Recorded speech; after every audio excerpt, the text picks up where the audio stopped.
Good morning everyone. Welcome to Narayana Live Classes. Our today's topic is this is Jodie's fawn. So let's get started with the question answers. First question. How does Jodie know that the fawn is a male?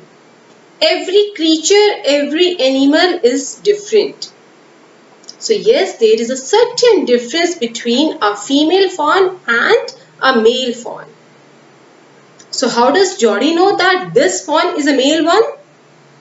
Because once Jodie's father had told him that a male fawn has the spots in a sequential line.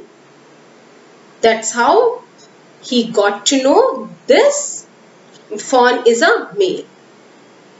And this actually helped him in distinguish between male and a female fawn. Second question.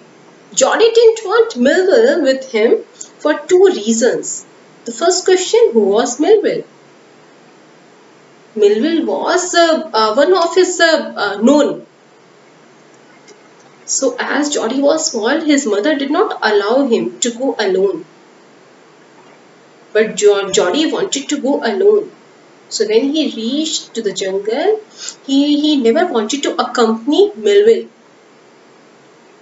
The first reason behind the same, if Fawn was dead, he never wanted Melville to see his disappointment. As we had read in the beginning that Jodie was very attached with the fawn. He wanted to find fawn dead or alive. So if the fawn was dead, he never wanted to show his disappointment to Melville. Secondly, he knew if he would be able to find fawn, so the meeting would be very lovely and secret, that he never wanted to share the same with anyone. Now coming to the third question. Why was Melville afraid to leave Jodie alone?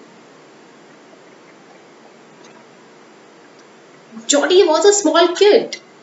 That's why he was not very familiar with the forest route. This is the reason Melville was afraid to leave Jodie alone. Now apart from this, as we had discussed in our last class, we have some direct indirect also. So let's discuss the grammar exercise. The first sentence.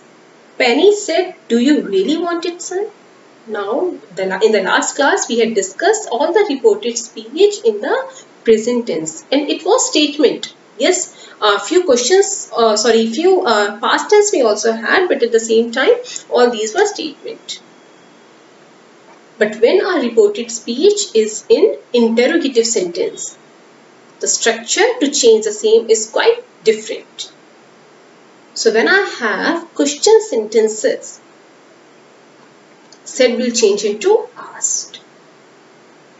So Penny asked and comma inverted comma will be replaced by if or whether. Both are acceptable. Either you can write if or whether. So Penny asked his son. His son is optional whether you write or not, but this is written for your reference. Penny asked his son if he really wanted it. Now why he in place of you? Because you is second person, and second person we change according to object of the reporting verb. That's why it would be he.